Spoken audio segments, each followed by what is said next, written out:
So tell us what makes AI adoption successful and what is breaking in today's day and age, 2026. Give us a rundown. If I have to build a new adoption for an enterprise customer, I cannot really say like my devices work really best with the latest AI models, but more of how do I take all of these individual pieces and solve for the enterprise customer's problem. This is, I got a go-to-market 101 summary in 5 minutes. How do you identify the early warning signals? Like you kind of know this is not going to work because you're in product. First of all, I don't see a clear ownership. And when I don't see a clear ownership, it's a huge red flag for me. Everybody wants to be part of it. When you are solving for the problems that you see, they don't necessarily solve for the larger problem for the businesses. This episode is brought to you by Intrinsic Wealth Management. Intrinsic is a boutique independent wealth management firm based in the San Francisco Bay Area. They build portfolio and financial plan from scratch, tailored entirely to your goals. No proprietary products, no model portfolios, just analytical long-term thinking from partners with deep roots in engineering and finance. If you're looking for a more personalized approach to wealth management, visit intrinsicinvestment.com or book a complimentary consultation via the link in the show notes. Legal disclaimer. The advisors of Intrinsic Wealth Management are investment advisor representatives with High Point Advisor Group LLC, a registered investment advisor. Investment advice offered through High Point Advisor Group LLC, Downers Grove, Illinois. Hello and welcome to another fantastic episode of Pitch Cafe podcast. This is a place where I bring people who are changing the landscape of technology, people who are at the forefront of change and who motivate us. This is a place where we bring leaders who motivate us to change the status quo. I'm more than privileged and honored to bring on Madhavi Rajan, who's the head of product at Rackspace Technology. Her journey is not a conventional one. She is a geek hardware engineer who has made a plunge into the side of business. She's heading organizations where she makes calls on 2,000 people's fate. She plans budgets of billions of dollars. So how does a hardware engineer who's geeking out on specs get to do this? Without further ado, let's bring on Madhavi Rajan from Rackspace Technology. Madhavi, welcome to Pitch Cafe podcast. Thanks, Vidya. That was an amazing introduction. Thank you. Wonderful. So, Madhavi, let's get straight into the deep dive. How did you cross the crucible moment in your life? You were in a highly technical role, and I work with technologists all the time. They're all about detail. They're all about the theory behind what makes things work. But people, organizations and businesses require a very, very non-linear thinking.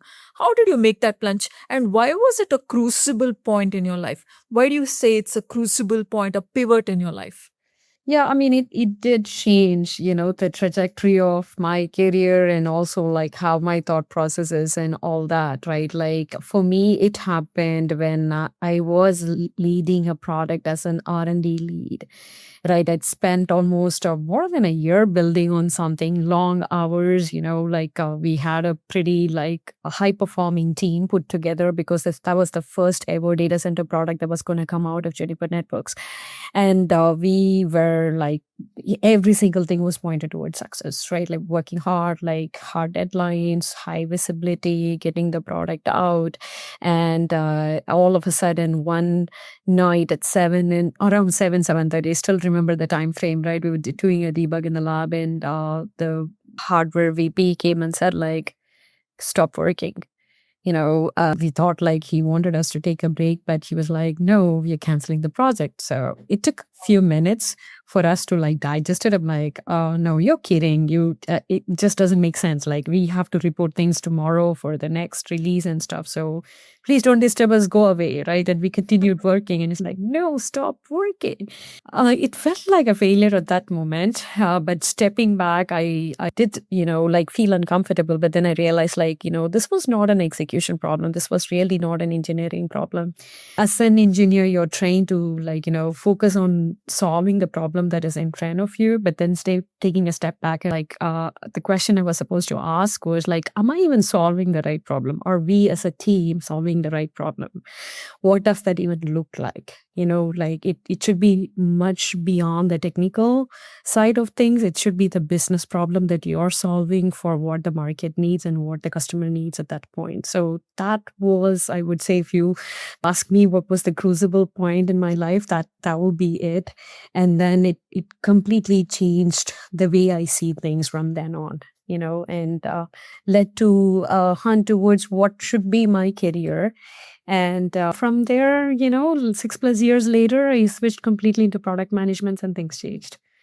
Wonderful. So they say a product manager is kind of like a CEO of the product. That that notion exists. I hope it still exists. Yes. There are some naysayers, but I still believe it's true. That being said, look at your resume. You're freelancing at Stanford Seed. You're angel investor at Band of Angels. You're also a council member of Forbes Technology Council, and you are with Berkeley Skydeck. That's where the top startups are coming out of in this day and age.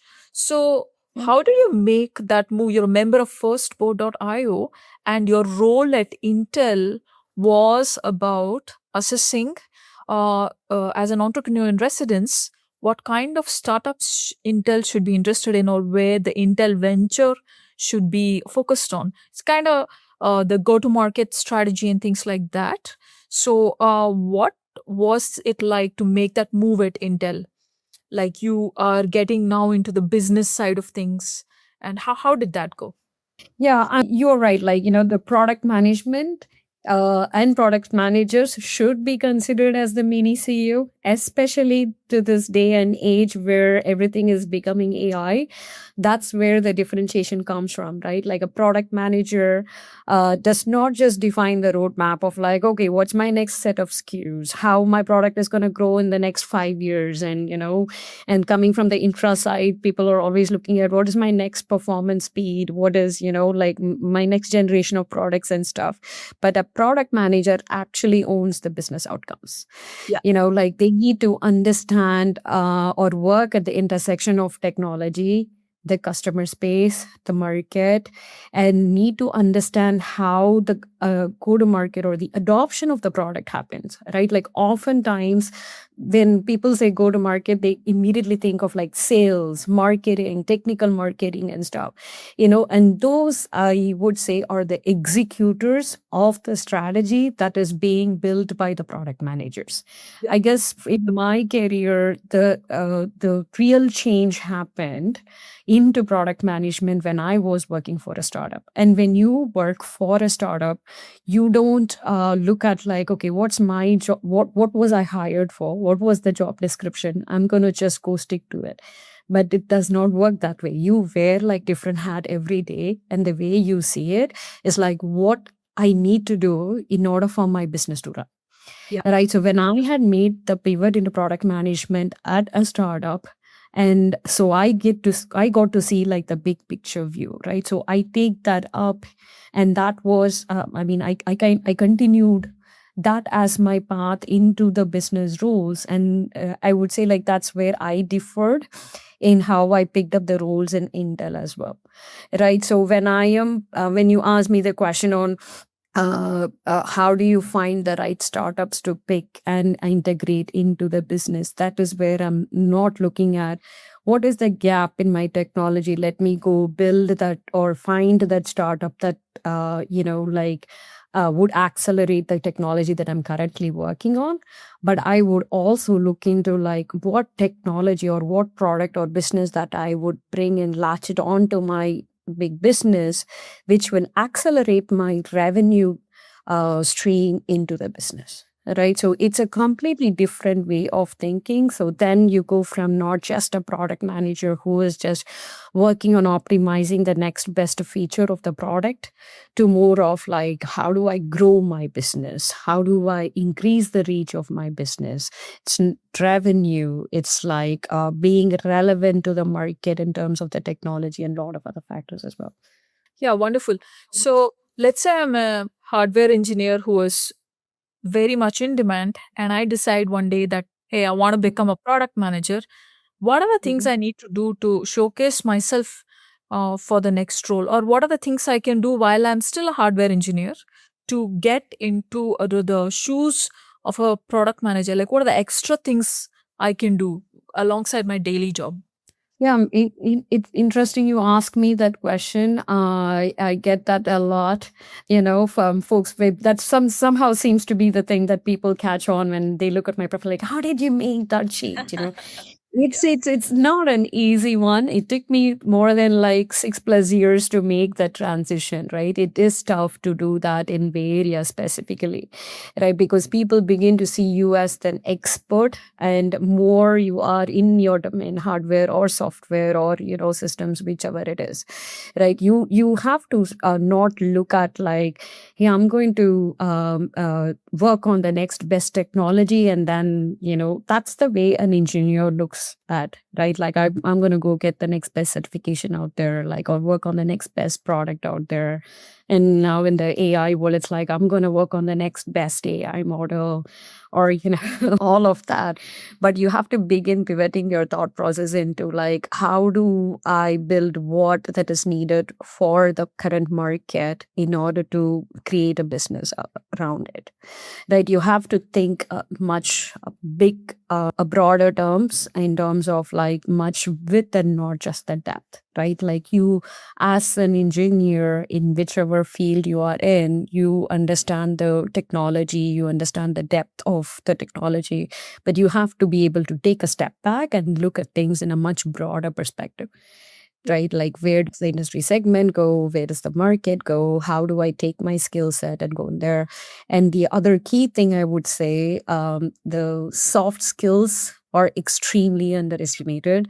And I would say soft skills are the hard skills that are needed for any terms of growth, like irrespective of if you want to switch to product management or not, or if you want to switch to business roles or not, even if you want to grow in whichever field you are in, if you're like, as you're like growing up the ladder, you should be able to think business, you should be able to think in a much more strategic lens and not just become the expert of that particular technology.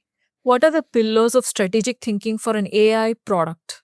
For a head of a product in AI, let's say infrastructure, or like a AI model development, what are the strategic pillars? Like, how do you nail the aspects to think along? I wouldn't really say it is specific to an infrastructure or specific to like software. I will never split it into like a hardware or a software, right? Like, in terms of the strategic pillars, it totally depends on where you are or your business is adding value, right? So oftentimes what people do is like they think in a very closed box format, right? Like they think about, okay, who is my immediate next consumer or a customer? Yeah. Right. And so you have to be able to think in a much more like, broader aspect of who is your customer's customer? Where am I truly adding value?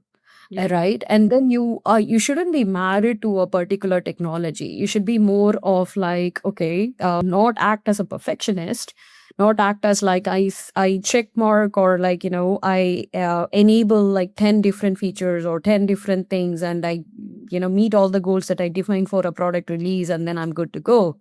But it should be more of like, where do I give in, where do I bring the value, at what time, right? The time to market is very, very key as well. So how do you bring all of those together for your business to move forward? And it is not just your product, it is more of like, what I need to do for me to like move my business forward.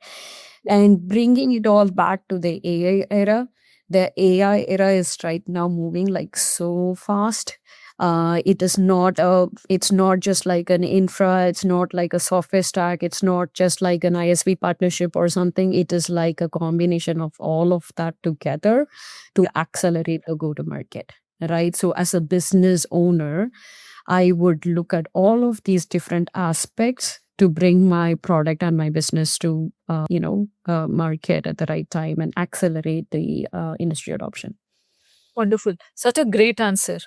I think now I've completely shifted my perspectives. Of course, I run a media company, but I always talk about uh, products in my podcast with the guest, like you.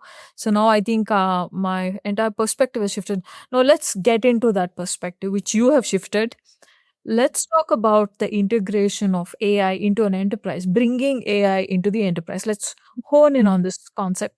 The first thing is what is happening in the current AI adoption cycles? Why are they breaking? You are a person who comes from the hardware background, switch to software. You've been in cloud and AI, and you've been through these three technologies. You have like a systems lens. You know the stack from various levels. So tell us what makes AI adoption successful and what is breaking in today's day and age, 2026. Give us a rundown. Yeah, that's a very complicated question, Vidya. So I'm gonna try my best, right? I mean, you did say it right. I have like a systems background now, worked in the semiconductor industry for like, more than 15 years, and then I switched into the cloud. So I say right now I work for the customer of all the products that I built for 2 decades, right? Like I worked on the Ethernet switches, CPUs, FPGAs, all of it. And then I built like, proto systems for the customers to validate when I was at the startup, right? And then now I'm one step or like one step closer to the enterprise customers. So my customers are currently like banking, healthcare, and gas. They're more in the private cloud space, right? Like the industry laggards who do not get into the cloud because they are like more married to their workloads and stuff. So I tend to see it a much more system perspective, right? It's not again like optimizing for one single component. It's not optimizing for like, okay, what is the best performance or the power savings and stuff, but more of like looking at in end-to-end system level, right? Like when I come to Rackspace and then I see the customers where and which devices they are adopting, and coming from the semiconductor space where we say like, hey, the life cycle of a product is 10 years. And I see customers using like 3 or 4 generations much behind. Like, okay, that's amazing. The hardware seems to work. So if nothing, like really breaks. The challenge is when people have to like, pick up the new hardware and stuff, they are quite challenged. They do not want to like, upscale so immediately because it kind of disrupts the business and stuff. Right. So for me, then now I look at things in a much more broader perspective, like, okay, if I have to build a new adoption for an enterprise customer, cannot really say like my devices work really best in with the latest AI models, but more of how do I take all of these individual pieces and solve for the enterprise customer's problem? It's more tied into the business outcomes. Yeah. Right. Like if I were to enable a healthcare customer to adopt AI, do they really need to like, pick up the latest and the greatest models and the infra? Yeah. Or do I enable them to collect all of these, like fragmented data, put it together, get them an idea of what kind of problems I can solve with an AI solution. Yeah. Start with that ROI and then work backwards towards the latest models or the latest hardware or the latest system and etc.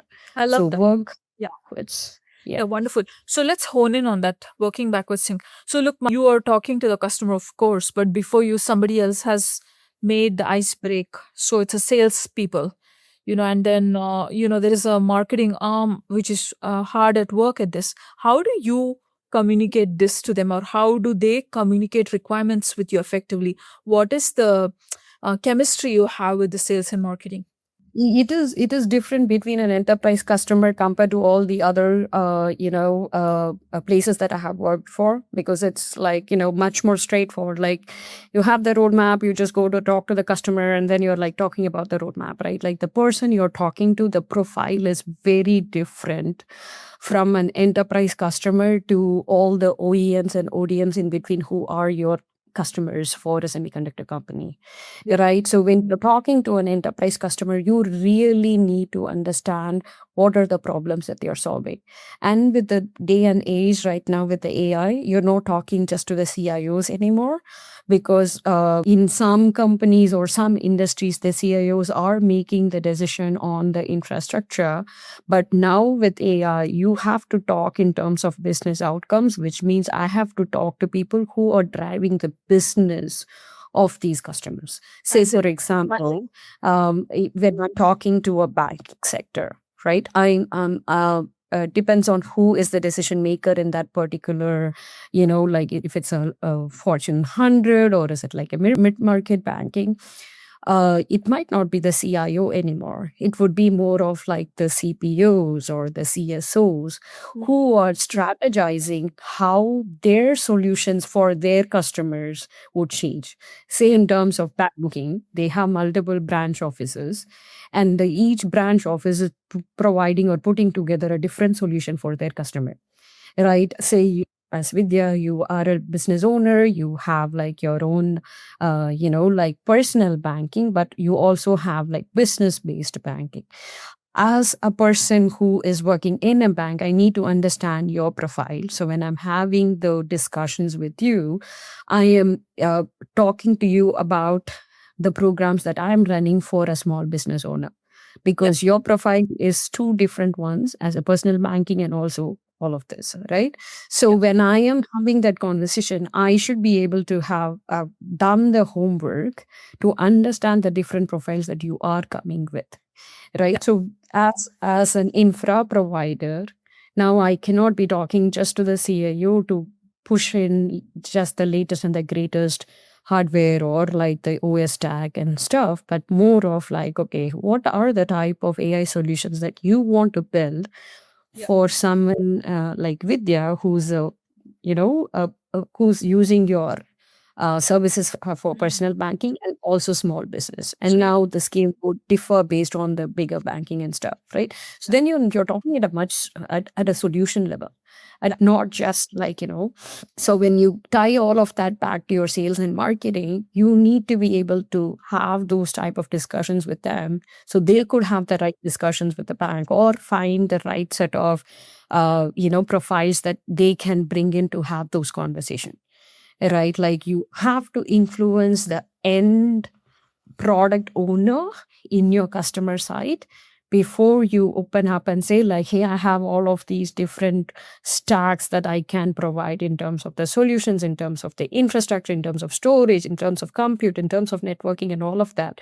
Rather than going and saying like, this is my compute, network, storage and software stack and etc., you have to do again do the reverse engineering of like, okay, if you have to build this is your AI solution. And from there, how do I break it down to all of these individual components? So you're up-leveling the discussions at this point. Right? Wonderful. This is, I got a go to market 101 summary in 5 minutes. I think that you kind of explained it very well. But how to get that information in a go to market framework is a lot of hard work. I believe that's what they value your input so much, considering your knowledge in hardware and software and the startup and now enterprise, also the Intel, almost I can say the venture side. So it makes you extremely valuable. So that being said, let's find out why AI deployments fail. You've seen, you're at the thick of things. Why do you think AI deployments fail, and how do you identify the early warning signals? Like you kind of know this is not going to work because you're in product. So give us a window into what you see every day. I see multiple different reasons. First of all, I don't see a clear ownership.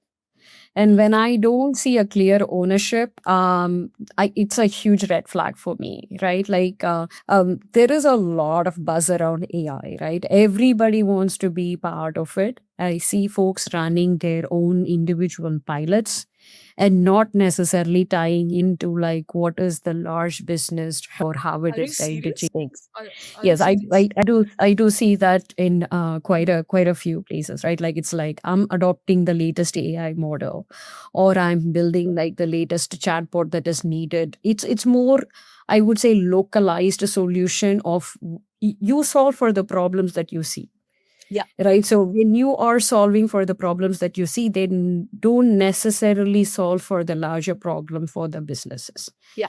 Right. So it's a varied scale of things. Like see people buying a lot of co-pilots or like enterprise licenses, and they say like, okay, I have given you the enterprise license, now go use it. Yeah. Good. I go use it. Then you go track me for the number of licenses that I'm using or like the uptime and how much I'm using AI and stuff. That's good, but that's not the way you want to measure your employees. Yeah. Right? You want to measure things at like a much larger scale, right? It's very different from how the other technology changes had happened earlier, right? Like in terms of the cloud or so on, how you move the workloads to cloud is where and how you were measured. But now it's like, it's not a one individual business grew. It is more of like, who owns the data piece? Who owns the business piece? How do you tie that in? How are you making like the decisions in order to like turn the business around, or what your ROI is for the business, right? So that needs to be defined. If not, yes, you will have solutions for the localized problems, which might not be moving the needle for business at scale. Yeah. Right. That's where I see like many enterprises failing. Right. Like there is engineering, there is business. And then how are these two functions interacting? One is probably measuring based on the license usage or using the latest models, the number of tokens and stuff. And the business is wondering, like, okay, this is all good, but it is all cost. It's not turning into revenue for me. Right. So then, how do you induce AI into your product, which is revenue generating? Yeah. Right. So it needs to be thought out in like much broader scale. And then when you talk about an enterprise level, you're talking about scale. Yeah. There is pilot, there is production, and then there is like scale factor that needs to come in. And when you say scale factor, it is not just the technology piece alone. You're talking about reliability. You're talking about like, 24/7 support, the SLAs that you have to maintain, the compliance for different industries, so on and so forth. Right. So it's getting there. It's at different stages and different scale depending on which enterprise customer that I am talking to. We have come a long way compared to maybe a year before, but Yeah. still we have a lot to catch up on in terms of enterprise adoption, right? But in terms of like these different components and stuff, in terms of like the greatest AI models or like the greatest hardware, the GPU, CPU, and all of that, I think people are like working in their individual component level super fast in their roadmap. But then the enterprise adoption, like a lot needs to catch up, right? So, Yeah. yeah. So this is amazing. The collective intelligence in the enterprise is what most companies need to really focus on. Is the right arm talking to the left arm? As you grow bigger, you acquire more companies, you're scaling. And look, I mean, your profile, I mean, how can you call uh, yourself into one particular role? You're doing so many things. And I think just product is not a good way to put you into a bucket. Tell me, what is going on in the enterprise with these titles, and people are siloed into roles. It doesn't add up at all. Like a lot of product people are getting into sales are getting into demand gen guys are working with marketing. I mean, how do you look at leadership in this kind of role play, and then how do you make things happen? What is your perspective on roles and titles? That's a very sharp observation there, Vidyangi. Seriously, right? Well, it's a yeah, totally right. I agree with you on this. Okay, so the world is changing super, super fast. I do see people still stuck to these traditional rules and traditional titles, Yeah. right? One of the challenges when you ask me, like, hey, where do you see enterprise AI adoption? I see it stuck between the gaps of all of the individual functions and individual ownership of like engineering, like the data scientist or data analysts, and then like the business owners, go to market, product, and stuff. But then beyond it, it is also getting stuck between the layers of the hierarchy as well. Yeah. Right. Like people are truly scared with all the changes that are happening. They're like, okay, I have to surround myself with folks whom I can trust. which is good. But you also have to surround yourself with people who understand the power of this technology as well. Yep. Right? Like if you can't at least educate yourself, right? You cannot be in this cushion anymore of like, okay, I have worked hard, I have reached this particular hierarchical level, and I'm going to make the decisions and stuff. And I see there are challenges where that power is not utilized in the correct way to make the right set of decisions.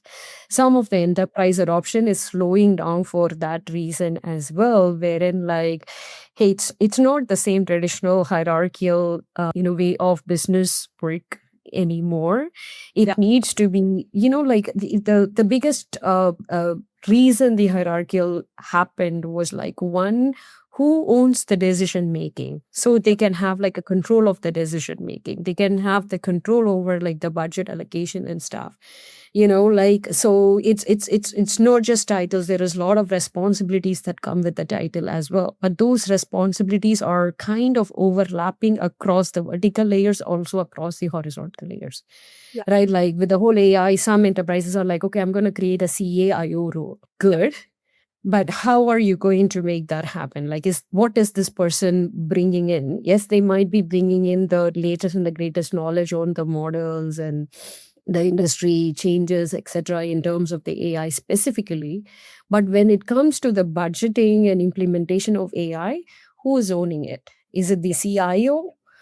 And I already have like challenges with the whole CISO and the CIO as well. Now you have the CIO.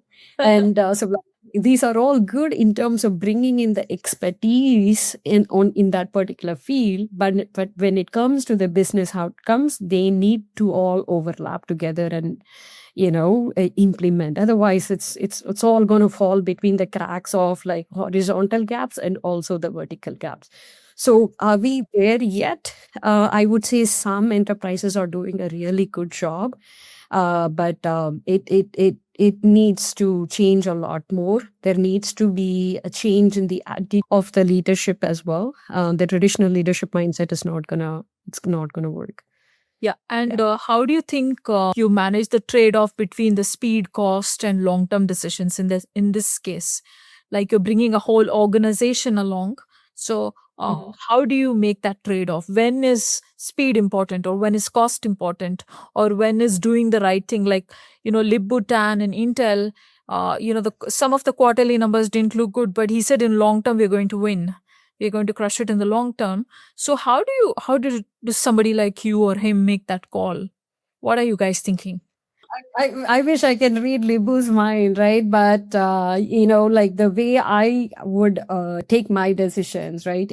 If I'm very early on in a particular project, right? Speed does matter, because I'm trying to learn and validate what my thought process is. So I'm not waiting for everything, all the pegs to like fall in the right place, but more of like, hey, I need to not focus on the certainty, but more on clarity.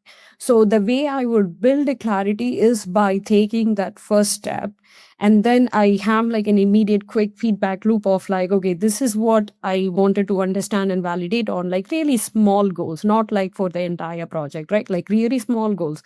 Okay, now I tested it, learned, validated it. Now I go back. And now I figure out like, okay, what comes next? It should be the cost discipline.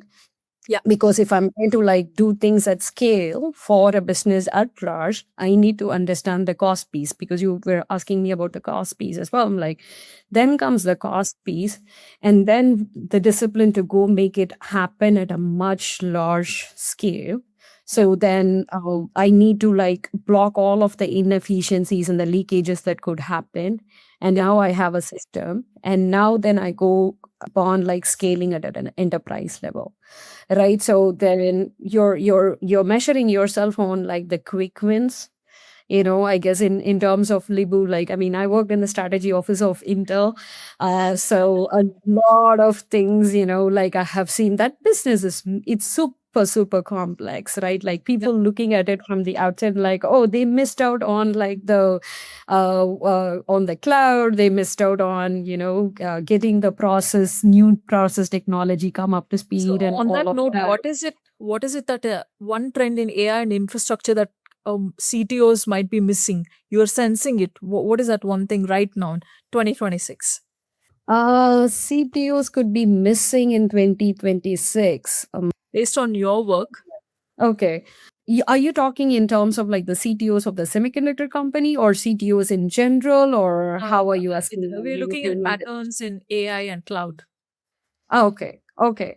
All right. So the okay, let me take the enterprise angle again, right? So when I would wear a hat of an enterprise CTO, where they could be missing on the AI infra is like I do not want them to think about like, am I adopting to the latest and the greatest GPU or the latest model? Yeah. Right, like how quick am I adopting to that, or how advanced I am, right? Like you should not measure yourself or brand yourself based on the adoption of the latest technology. I see many CTOs do that because they are driven by the technology. That's what excites them, right? Like Yeah. I picked up the latest model. I'm like adopting to the latest GPU out there. I'm in the wait list to get like the next 1,000 GPUs of, etc., etc. Rather, again, going back to like how I'm adopting AI to turn my business around or like make my business efficient or like generating more revenue. That Yeah. is where the real success is for business when they say like, hey, I am truly AI. That's where the focus needs to be, not on these individual components, but more of like, what does that AI would mean for me, right? Like it's very simple, right? Like when I bought my dishwasher years ago, I went and did like a huge comparison. I mean, like I am a geek at the core. I put a spreadsheet together, rolled out like 5 different models, looked at like, oh, which one would work on just the top rack and which one would consume how much. You know, after I bought it, it's been years. I usually need two buttons. 1 hour wash and then the heated dry. Yeah. You know, that's the end of the day. Like, yes, it's supposed to wash and clean my dishes, and these two buttons are enough for me. Unless I'm really measuring myself on like how much water I'm using, how much. Look, I'm not running a commercial grade kitchen. I don't have to worry about all of that. As long as it can like solve my basic problem, I'm done.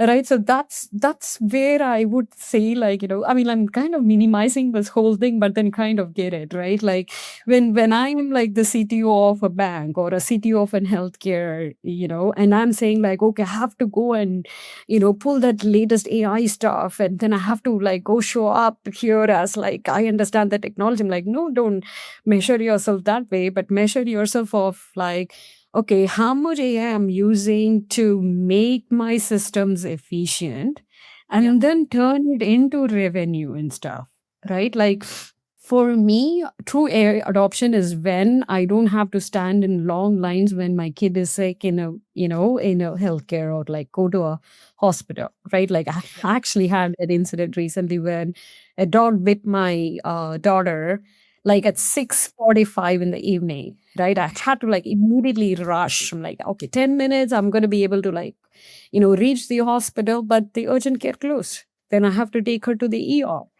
Like the systems don't work as fast. A lot of this is because of the paper trail. And after waiting for 2 hours, the doctor saw her for literally 2 minutes. Right. So I'm like, when can I go and get those immediate accesses where the system, the insurance, and everything's connected together? And how do I get their care? Right. Like, if I were the CTO of a hospital system, how do I actually make that happen? Give back time to the doctors who don't have to spend a ton of time filling the paperwork, but can actually spend time providing care to the Yeah. No, patient, that's right? great. So, My God, you sound like a CTO CEO power combination already. By the way, I'm fascinated that you're on the the board organizations like firstboard.io and also Stanford Seed and Berkeley Skydeck. You have access to the board. So tell us, you've navigated so many unknowns. What does it take to take an idea and make a board like it? Uh, get a board approval when there are so many unknowns. What does that narrative look like? What is the executive narrative that convinces the board uh, in crossing unknowns? What does it look like? AI is transforming the enterprise. By the end of 2027, more than 50% of apps will include AI agents. Who's governing them and who's controlling their access? AppUX is a risk based agent identity and access platform that accelerates the adoption of AI agents in the enterprise, reduces security exposure, and demonstrates compliance. The platform provides deep observability, governance, and security through intelligent detective, preventive, and corrective controls for AI agents. Stop AI agents from privilege misuse with AppView-X. See, boards are often looking at, what is my revenue, what is my risk, and what is my timelines. It's very, very simple for them, right? Because they don't get involved in the day-to-day operations or day-to-day like tech adoptions and so on, right? So that's where when you're talking at like an executive level, and as you grow, whether you are in the tech field or you're in the business field and stuff, you have to look at a much, much wider scale of like, okay, overall business, what does that even mean? For the business overall, right? Like I'm going to bring in revenue. Okay, that is good. But what are the trade-offs that I'm making for the business, right? Am I like, is it in terms of the investment? It is in terms of like a different type of risk, in terms of like, okay, is it going to delay the timeline of the product or the revenue that I'm going to generate and stuff? So it is truly up leveling at that scale, right? And how do you like bridge the gap, like when you are going and you talk at a very high level and then you bring the asks what needs to be done in order to move the needle, if it's going to be like a large investment and stuff, and you should be able to translate it in terms of the business impact. Right? It's not just like, okay, this is the ask that I'm making because I have to go and adopt myself for AI or to bring in the latest and the greatest security or something for my business and so on, but more of like, okay, if I don't do this, what would be the impact to the business in the next 3 years or the 5 years and so on. Yeah. Right. And so the conversation completely shifts, and you need to get the attention at that high level of like the risk reward measure rather than at like a very granular level.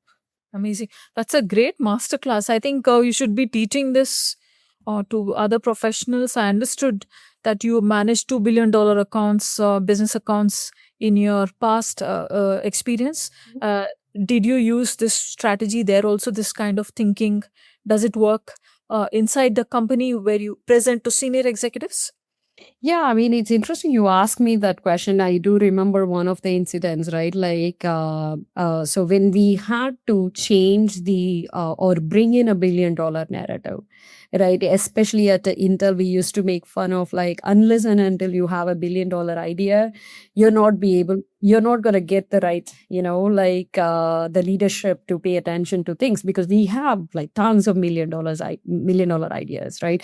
So one of the opportunity presented that way to me, like, oh, we have to unlock or get in more resources to increase the reach of a particular product with 2 other cloud customers, right? It was a simple statement.